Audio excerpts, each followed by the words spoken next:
नमस्कार साथियों, तो स्वागत है इस वीडियो में आप लोग का। तो आज के इस वीडियो में हम लोग 22 फरवरी का जो है शिफ्ट 2 का क्वेश्चन को देखने वाले हैं। शिफ्ट 2 का क्वेश्चन को देखने वाले हैं, जो कि ये हमारा 10वां सेट है। क्या है? 10वां सेट है।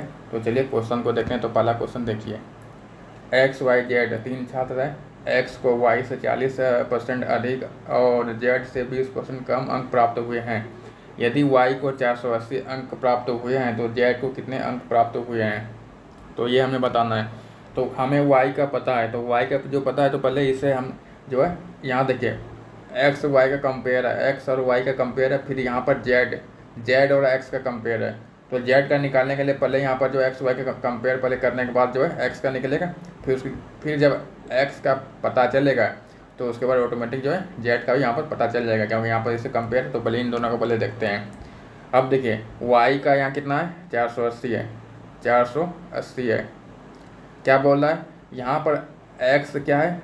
ये जो एक्स है क्या है? 40% अधिक है। तो 40 से अधिक का मतलब क्या, यानी कि 140% है।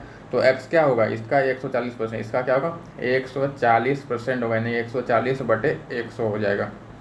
अब यहाँ पर क्या है? लेकिन जेड से 20 कम है। तो यहाँ पर अब जेड से कंपेयर होने लगा है, क्योंकि देखिए जेड से 20, क्योंकि यहाँ पर जो बोला था वाई से, तो हमने यहाँ पर वाई से तो कंपेयर कर दिया। अब जो ये जो मान निकला ये आपका ये एक्स का निकला। क्या किसका मान निकला? एक्स का निकला। लेकिन ये जेड जो है तो यहाँ पर जेड से कंपेयर हो रहा है, जेड से। तो जेड तो एक्स क्या है? 20% कम है। तो 20% कम का मतलब क्या होता है? 20% कम का मतलब ये जो है आपका 80% है, यानी कि 80% है किसका? जेड का। किसका? जेड का। तो ये जो है 80% है, ये आपका जो है 80% है, यानी कि 80% बराबर क्या है? 80% किसका? जेड का। किसका? जेड का। तो जेड का 80% है। तो 80% को निकालने के लिए अगर हम देखें तो देखिए, जैसे यहाँ परसेंट है तो यानी कि हम इसे 80/100 भी लिख सकते हैं। अगर हम परसेंट को हटाएं तो हम 80/100 भी लिख सकते हैं। तो जेड बराबर क्या होगा? तो यहाँ से जेड बराबर हम लिख सकते हैं, देखिए 100 उस पर आ जाएगा तो ऊपर आ जाएगा, और या फिर हम कटा भी सकते हैं। यहाँ देखिए, ये 100 यहाँ कटेगा और 100 यहाँ कटेगा, ठीक है, कटा भी सकते थे, ठीक है, यहाँ कुछ नहीं है, ठीक है। अब देखिए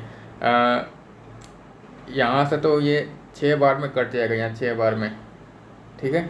तो 14 × 6 कितना हुआ? 84 हुआ। यहाँ पर तो यहाँ पर खाली क्या बचा? जेड बचा। तो जेड बराबर 14 × 6 84, और एगो जीरो, यानी कि 840। तो यहाँ पर जो है आप लोग यहाँ पर देख सकते हैं, इस हिसाब से निकाल सकते हैं, ठीक है। चलिए आगे देखिए, एक व्यक्ति एक वस्तु खरीदता है और उसे 20% की हानि पर बेच देता है। तो यदि वह उस वस्तु को 30% कम पर खरीदता है और उसे 125 रुपये अधिक में बेचता है तो 50% का लाभ अर्जित करता है। तो वस्तु का क्रय मूल्य बताना। तो यहाँ देखिए, CP, SP और MP। अगर CP 100 है, अगर CP आपका 100 है तो SP कितना हो जाएगा? क्या बोला है? 20 का हानि, यानी कि 80 में बेचा। क्या किया? 80 में बेचा, ठीक है। इसमें तो MP का कोई मतलब नहीं बनता, क्योंकि MP हमें नहीं पूछा था, ठीक है। तो ठीक है। अब कहता है कि अगर वह 30% कम में खरीदता, तो 30%, अगर 100 में 30 यानी कि 70 में खरीदता, कितने में खरीदता? 70 में खरीदता और 125 अधिक बेचता। तो 125 को हम बाद में देखेंगे, पहले देखते हैं लाभ कितने का होगा। तो 50 का लाभ होता। तो 70 में अगर 50 का लाभ होगा तो कितना में बेचना पड़ेगा? तो 70 का आधा कितना होगा? यानी 50 का मतलब आधा होता है। तो 70 का आधा 35, यानी कि 70 और 35 105, यानी 105 में बेचेगा, तब क्या होगा? 50% का लाभ होगा। अब देखिए, तो कितना यहाँ पर अधिक है? तो पहले यहाँ 80 था, पहले कितना था? 80 था। अब कितना? 105 है। तो कितना अधिक है? यहाँ पर 25 अधिक है। कितना अधिक है? 25 अधिक है। लेकिन रुपए में कितना है? तो रुपये में यहाँ जो 125 अधिक है। तो 25 का वैल्यू 125 हो जाएगा। कितना हो जाएगा? 125। तो इससे 1 का वैल्यू निकल जाएगा, 5 बार में कटेगा। तो 1 का वैल्यू क्या निकला? 5 निकला। हमें क्या पूछ रहा है? क्रय मूल्य। क्या पूछ रहा है? क्रय मूल्य। तो क्रय मूल्य में कितना है? क्रय मूल्य तो यहाँ 100 है। तो 1 का वैल्यू जब 5 है तो 100 का वैल्यू कितना होगा? सीधा हिसाब में 500 हो जाएगा, ठीक है, जो कि यहाँ पर आप लोग देख सकते हैं। चलिए आगे देखते हैं। एक वस्तु का अंकित मूल्य और विक्रय मूल्य क्रमशः 7600 और 6688 आए, तो छूट प्रतिशत कितना है? तो यहाँ पर देखिए, छूट प्रतिशत कितने का यहाँ पर अंतर है, कितने का यहाँ छूट दे रहा है? तो यहाँ पर आपका दे रहा है इधर आपका 1000 है और यहाँ 88 है। तो 1000 में 88 है 912, यानी कि 912 का छूट दिया कितने पर? 7600 पर। कितने पर? 7600 में। परसेंट बोल रहा है, इसलिए 100 से गुना, 100 से गुना जीरो जीरो यहाँ से ख़त्म, ये 4 से कटेगा ये 19 बार में, और ये 4 से कटेगा 9, फिर 8 आपका 2 बार में, फिर 1 बचा, फिर 11, फिर 8 आपका 2 बार में, फिर 3 32 आपका 8 बार में, फिर ये 19 से कट जाएगा। 19 से कटेगा कितने बार में, तो 19 से ये जो कटेगा 22, 19 आपका 1 बार में, फिर 3 बचा 38 आपका 2 बार में, 12, यानी कि 12% यहाँ पर आप लोग देख सकते हैं। चलिए आगे देखिए। तो इसका महत्तम बताना है, महत्तम सॉम्प होता है। तो ये देखिए इन तीनों में क्या कॉमन आएगा जो कि सभी में होना चाहिए। तो सभी में क्या आएगा, देखिए अगर हम 8 को लेते हैं तो 8 क्या है, सभी में नहीं है। 8 क्या है, सभी में नहीं है। तो 8 का था 4, तो 4 क्या है, देखिए 12 में भी 4 है, 8 में भी है, 24 में भी है, इसका स्टेप क्या निकलेगा, 4 निकलेगा। ठीक है, चलिए आगे देखते हैं। देखिए 5 नंबर का सवाल देखिए। राकेश, महेश और पुनीत मिलकर 20 मिनट में एक कुर्सी बना सकते हैं।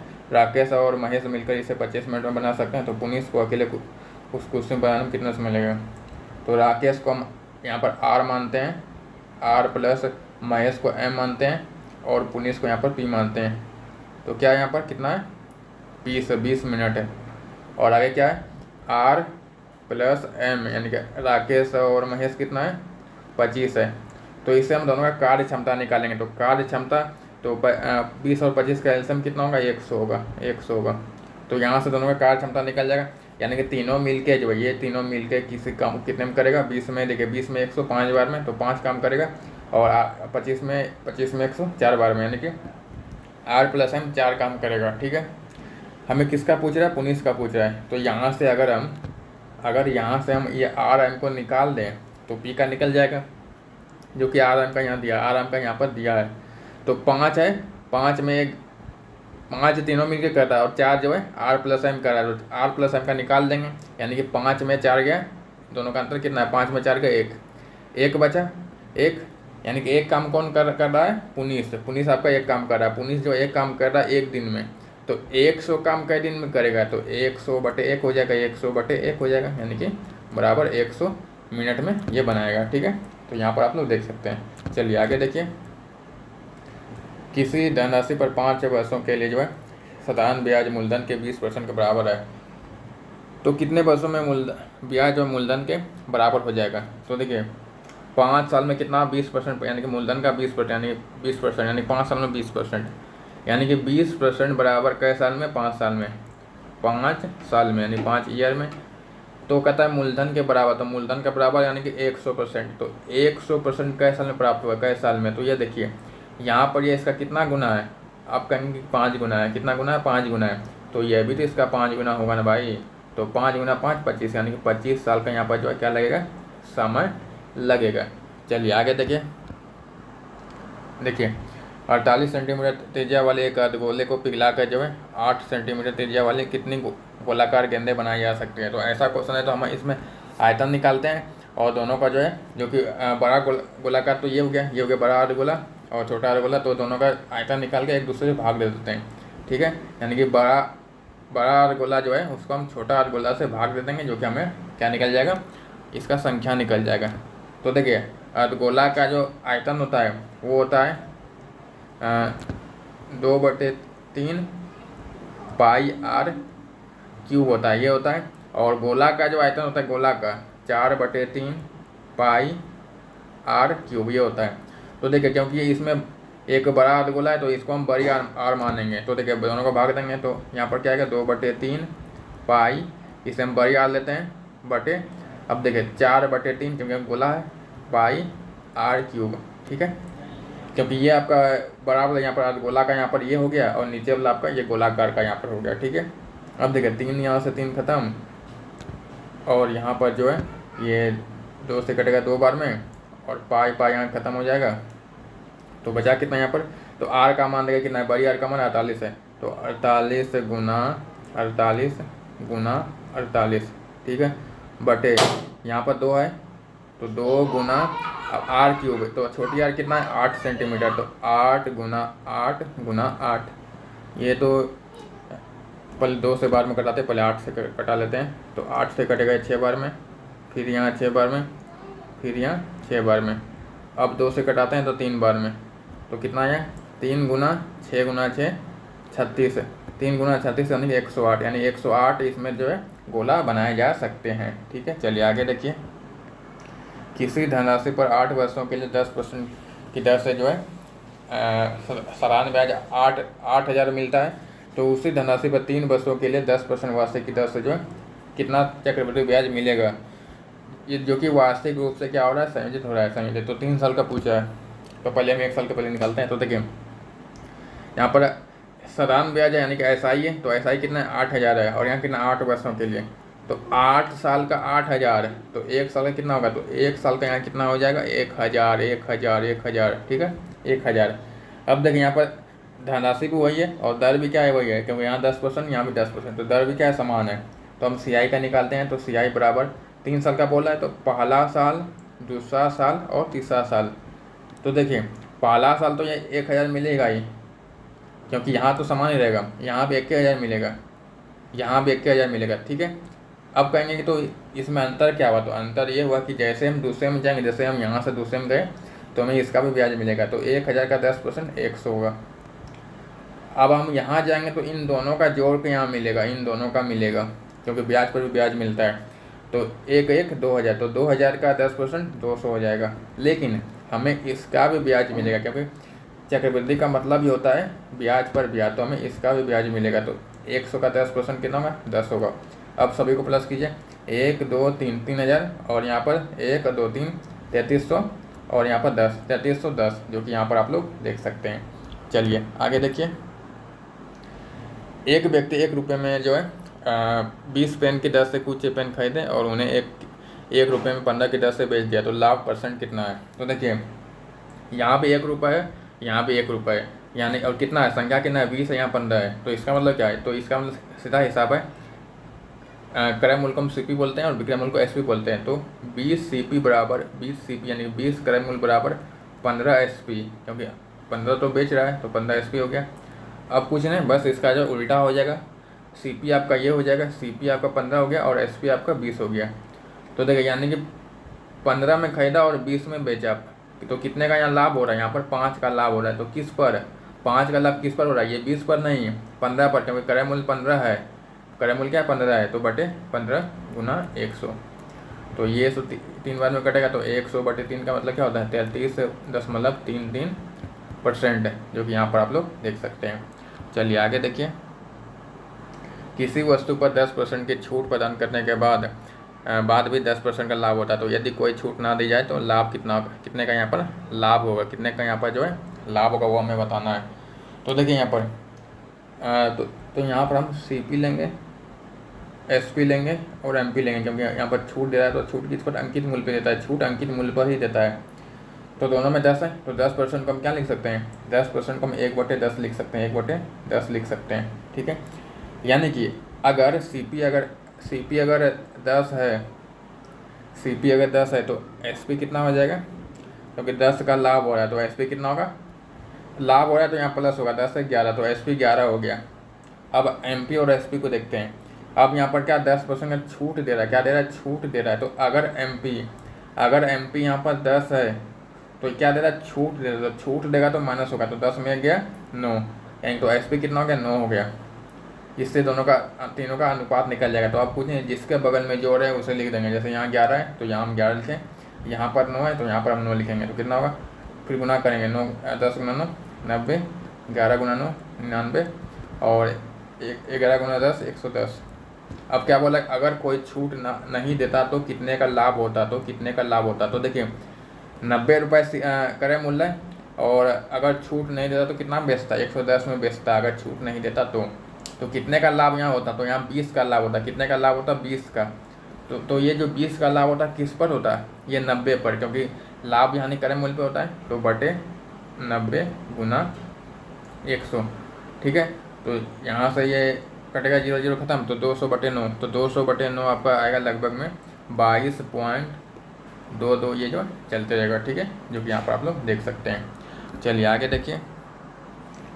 तो इसे सॉल्व करना, तो पहले यहाँ पर देखिए, पहले यहाँ पर भाग का काम, तो यहाँ पर भाग देंगे, कितने बार में कटेगा, तो यहाँ पर 2 हो गया, 2 गुना 5, यहाँ पर 10 हो गया, इधर आपका यहाँ पर 10 हुआ, इसका यहाँ पर 10 हुआ, और यहाँ पर कितना हुआ गुना से 75, और यहाँ पर कितना हुआ तो यहाँ 42 गुना 3 आपका 126, ठीक है। और यहाँ पर प्लस है तो 126, और चलिए यहाँ देखते हैं। तो इसका यहाँ कितना आया, 126 आया, और इसका यहाँ कितना आया, 100 प्लस 75, और यहाँ पर माइनस कितना, यहाँ पर 2 गुना 5 10, ठीक है। तो यहाँ पर कितना आया, तो 126 और 75 201 माइनस 10 यानी कि 191 जो कि यहाँ पर आप लोग देख सकते हैं। चलिए आगे देखिए। निम्न में से वह न्यूनतम संख्या कौन सी है जो कि क्या है, इन सभी से विभाज्य होना चाहिए। तो विभाज्य होने के लिए जो है इन सभी का हमें एलसीएम लेना होगा। तो एलसीएम, तो इन सभी का एलसीएम आप निकाल सकते हैं, या फिर आप बाय ऑप्शन से भी समझ सकते हैं कि अलग अलग आप जांच भी कर सकते हैं कि किससे विभाज्य होगा। तो देखिए यहाँ पर 10 भी शामिल है। तो 10 से विभाज्य होने के लिए नियम है कि उसके इकाई अंक में 0 होना चाहिए। तो इसमें केवल इसी में 0 है, केवल इसी में 0 है, तो यही हो जाएगा। और बाकी आप इसका एलसीएम निकाल के भी देख सकते हैं, ठीक है। चलिए आगे देखते हैं। एक कक्षा के 14 विद्यार्थियों की औसत आयु 17 वर्ष है। यदि उस कक्षा में 32 वर्ष की आयु का एक नया विद्यार्थी शामिल होता है तो इन 15 विद्यार्थियों की औसत आयु कितनी है। तो औसत आयु कितनी है, तो देखिए 17 वर्ष से पहले था, अब क्या है, एक नया विद्यार्थी आता है। तो अगर यहाँ पर 17 वर्ष का ही आता तो औसत में परिवर्तन नहीं होता, लेकिन क्या है, ज़्यादा का है। तो ज़्यादा का यहाँ पर क्या है, 32 है, तो 32 क्या है, ज़्यादा है, तो प्लस करेंगे। अब कितना ज़्यादा है, तो देखिए कितना ज़्यादा है, कितना ज़्यादा, यहाँ 17 वर्ष है औसत, और यहाँ कितना है, 32 है, तो 15 क्या है, ज़्यादा है, तो 15 ज़्यादा है, तो प्लस 15 करेंगे। अब ये जो 15 है तो ये सभी में बटेगा, तो सभी कितना है, 15 है, तो ये 15 में क्या हो जाएगा, बटेगा। तो 15 में क्या हो, बटेगा, तो बटे 15 करेंगे तो एक बार में कटेगा, और 17 1 18 यानी कि बराबर 18, यानी कि नया औसत क्या निकलेगा, 18 निकल जाएगा, जो कि यहाँ पर आप लोग देख सकते हैं। चलिए आगे देखिए। तीनों संख्याओं का योग 123 है। यदि पहली और दूसरी संख्या के बीच का जो अनुपात है वह 3-4 है, और दूसरी संख्या और तीसरी संख्या के बीच का अनुपात 3-5 है, तो दूसरी संख्या क्या होगी। तो इससे हमें पहले अनुपात निकालना पड़ेगा, A B अनुपात C। तो AB का अनुपात कितना है, 3:4, और यहाँ पर दूसरी और तीसरी यानी कि B और C का 3-5। तो जिसके बगल में जोड़ है उसे लिख देंगे, यहाँ 4 है तो यहाँ भी 4 लिखेंगे, और यहाँ 3 है तो यहाँ भी 3 लिखेंगे। गुना करेंगे, 3 × 9, 4 × 12, और यहाँ पर 4 × 5 20। तो ये अनुपात निकल गया। अब योग कितना है, तो योग यहाँ 123 है, और यहाँ कितना है, 9 और 12 21 और 20 41। तो 41 का वैल्यू कितना है, 123 है, 123। तो 1 का वैल्यू कितना होगा, तो कट जाएगा 41 से, तो 1 का वैल्यू कितना होगा, 3 होगा। 1 का वैल्यू कितना होगा, 3 होगा। हमें क्या पूछ रहा है, दूसरी संख्या यानी कि B का मान पूछा है। तो B का मान कितना है, 12 है। तो जब 1 का वैल्यू 3 है तो 12 का वैल्यू कितना होगा, 12 गुना 3 हो जाएगा, 12 या 36, जो कि यहाँ पर आप लोग देख सकते हैं। चलिए आगे देखिए। तीन संख्याओं का अनुपात जो है 6, 8, 9, यदि तीनों संख्या का योग 460 है तो तीनों संख्या में सबसे बड़ी संख्या। तो देखिए योग यहाँ कितना है, 6 और 8 14, 14 और 9 कितना हुआ, 14 और 9 22, 23। यहाँ पर कितना होगा, 23 होगा। और यहाँ कितना है, 460, यानी कि 23 का वैल्यू क्या है, 460 है। तो 1 का वैल्यू कितना होगा, तो 23 से कट जाएगा, तो 1 का वैल्यू क्या निकलेगा, 20। क्या निकलेगा, 20 निकलेगा। हमें क्या पूछा है, सबसे बड़ी संख्या। तो सबसे बड़ी संख्या क्या है, 9 है। तो 1 का वैल्यू जब 20 है तो 9 का वैल्यू कितना होगा, तो सीधा यहाँ पर 9 गुना 20 हो जाएगा, 9 दूनी 18 और 1 0 यानी कि 180, जो कि यहाँ पर आप लोग देख सकते हैं। चलिए आगे देखिए। एक नाव एक समान चाल से 54 किलोमीटर की दूरी तय करती है। यदि नाव की चाल में 3 किलोमीटर प्रति घंटा की वृद्धि कर दी जाए तो समान दूरी तय करने में उसे 3 घंटे कम लगेंगे। तो नाव की मूल चाल कितनी है, तो मूल चाल यहाँ पर बताना है, मूल चाल बताना है। तो देखिए इसे हम अगर फार्मूला से करना चाहें तो एक जो फार्मूला होता है समय का, चाल दूरी बटे चाल है, जो कि समय बराबर होता है टाइम बराबर दूरी बटे चाल, यानी कि डी बटे चाल का मतलब एस स्पीड, डी बटे एस जो होता है। तो इससे हम देख सकते हैं कि दोनों का जो अंतर होगा, जैसे कि डी बटे एस माइनस डी बटे एस, तो बराबर इन दोनों का अंतर कितना आना चाहिए, 3 घंटे यहाँ आना चाहिए। मतलब क्योंकि एस का मान यहाँ पर अलग अलग होगा, क्योंकि 3 घंटे की वृद्धि 3 किलोमीटर प्रति घंटा के इसमें वृद्धि हो रही है, तो यहाँ पर अलग अलग होगा। तो इस तरह से हम निकाल सकते हैं। लेकिन इसका एक सिंपल तरीका है कि आपको इन सब चक्कर में नहीं पड़ना है, सीधा आपको ऑप्शन से देखना है। तो ऑप्शन से हम क्या देखेंगे, ऑप्शन से हम ये देखेंगे कि जो है देखिए ये जो कुल दूरी है, तो दूरी को हम जो है दूरी को जो है इससे हम भाग देंगे जो ऑप्शन में से, तो ऑप्शन में से हम क्या करेंगे, भाग देंगे। और अगर उनका अंतर अगर 3 घंटे आता है तो वही ऑप्शन हो जाएगा। जैसे यहाँ 6 को देखें, क्योंकि ऐसे तो यही होगा, जब यहाँ आंसर की है तो आंसर की में क्या होता है, ये दिखता है। तो 54/6 करेंगे तो कितना आएगा, 9 आएगा। माइनस 54, अब क्या है 3 की वृद्धि, अगर हम इसमें 3 की वृद्धि करें तो 9 होगा। तो 54 को 9 से भाग देंगे तो कितना आएगा, 6 आएगा। तो इन दोनों का अंतर कितना आया, 3 आया, यानी यहाँ पर यही हो जाएगा। उसी तरह अगर हम आगे जाँच कर लेते ताकि आसानी हो, तो 54 को 9 से भाग देंगे कितना आएगा, 6 आएगा। अब +3 करेंगे तो 12 हो जाएगा। 54 में 12 का भाग नहीं लगेगा। चलिए अब यहाँ देखिए, यहाँ भी 54 में 12 का भाग नहीं लगेगा, तो इसे मैंने देखते हैं। अब यहाँ देखिए 54 में यहाँ 3 से भाग देते हैं तो कितना आएगा, 18 आएगा। +3 करेंगे 6 आएगा। तो 54 को 6 से भाग देंगे तो 9 आएगा। तो -9 करेंगे कितने का अंतर आएगा यहाँ पर, तो यहाँ पर 9 का ही अंतर आ रहा है, 9 का ही यहाँ पर अंतर आ रहा है, जो कि हमें 3 घंटे का अंतर चाहिए था। तो 3 घंटे का अंतर क्या हो रहा है, केवल इसमें ही आ रहा है। यानी इस तरह से आप कर सकते हैं। मतलब क्या करना है, कुछ नहीं करना है, बस भाग दे देना, जैसे 54/9, 54/6, और फिर +3 करके जो भाग दे के देखना है कि क्या अंतर 3 आता है। मतलब यहाँ पर जय घंटा रहे उतने का अंतर देखना है, यहाँ पर जय घंटा रहे उतने का अंतर यहाँ पर आना चाहिए। ठीक है, चलिए आगे देखते हैं। S1 S2 द्वारा प्राप्त अंकों का औसत जो है S2 और S3 द्वारा प्राप्त अंकों के औसत का 35 अधिक है।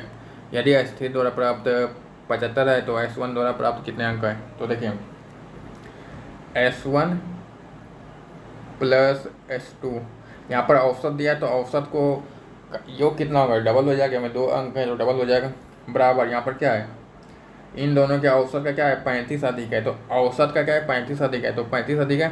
यहाँ पर औसत है तो योग कितना अधिक हो जाएगा, क्योंकि देखिए औसत अगर 35 अधिक है तो संख्या 2 को है, तो योग कितना अधिक हो जाएगा, तो 35 दूनी 70, यानी कि योग जो है 70 अधिक हो जाएगा, 70 अधिक हो जाएगा। तो यहाँ पर बराबर S2 + S3 +70 यहाँ पर हो जाएगा। अब देखिए S2 इस पर आएगा तो ख़त्म हो जाएगा, क्योंकि प्लस माइनस होगा, यहाँ ख़त्म हो गया। और यहाँ पर S1 बराबर, अब S3 का मान जो यहाँ दिया है 75, यहाँ 75 दिया है, तो S3 का मान 75 को रखते हैं, और यहाँ पर कितना है, 70 है। तो बराबर 75 और 70 यानी कि 145। S1 का मान कितना निकला, 145। हमें S1 का ही पूछ रहा था, जो कि यहाँ पर आप लोग देख सकते हैं। ठीक है, चलिए आगे देखते हैं। देखिए m के किस मान के लिए जो है ये 9 से विभाज्य हो जाएगा, 9 से विभाज्य। तो देखिए 9 से विभाज्य क्या नियम होता है कि सभी संख्या का जो योग है वो 9 से विभाज्य होना चाहिए। तो देखिए 5 और 8 13, 13 और 5 कितना हुआ, 18, 18 और 2 20, 20 और 4 24, 24 और यहाँ कितना m है, 24 + m। तो 24 में हम कितना प्लस करें जो कि 9 से विभाज्य हो जाए। 24 से आगे देखिए, तो 24 से आगे हम देखते हैं तो 27 है, जो कि 27 क्या है, 9 से विभाज्य है। 27 क्या है, 9 से विभाज्य है। तो यानी कि 24 में अगर हम 3 प्लस करें तो क्या होता है, 27 होता है, जो कि 9 से क्या है, विभाज्य है। 3 प्लस करने पर तो m का मान क्या आएगा, यहाँ पर 3 आ जाएगा, जो कि यहाँ पर आप लोग देख सकते हैं। चलिए और 2 क्वेश्चन बचा है, इसे भी जल्दी से जो है देख लेते हैं। मनीष अकेले एक काम को 48 दिनों में और प्रताप अकेले उसी काम को आधे समय पूरा कर सकता है। तो वे दोनों एक साथ मिलकर 1/4 भाग कितने दिन पूरा करेगा, 1/4 भाग। तो देखिए मनीष यानी कि M, प्रताप यानी P, ये 48 में करता है और प्रताप आधे समय लेता है। तो 48 का था 24, यानी 24 दिन में कर रहा है।